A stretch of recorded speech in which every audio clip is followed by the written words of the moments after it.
Alors la sortie de crise, il y a certainement des inconnus non maîtrisables. C'est un peu comme la pluie, la température, la neige, on ne sait pas quand ça vient et quand est-ce que ça part. Ça, c'est le côté non maîtrisable de l'équation. C'est un peu ça une pandémie. Quand vous prenez la grippe espagnole, elle a duré de 1917 à 1919 et elle est repartie son lendemain. Et c'est tout ce qu'on espère pour l'infection Covid-19. Maintenant, on vient d'en parler. Il y a une seule manière, c'est l'immunité naturelle. Toute la stratégie basée sur les soins, les mesures barrières, tout ça, c'est une stratégie qui vise à canaliser la pandémie et non pas endiguer la pandémie. On le voit bien.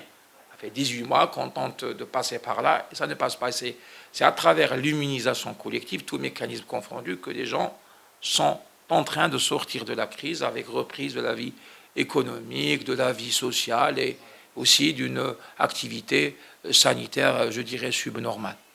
Donc c'est par là que il y a des inconnus non maîtrisables. C'est un peu c'est notre environnement. On ne connaît pas tout ce qui se passe dans l'environnement. Hein. On ne peut pas tout savoir, hein, c'est tout. Et puis des choses qui sont à notre portée, qui obéissent encore une fois aux vérités scientifiques, même s'il n'y a pas de vérité scientifique absolue.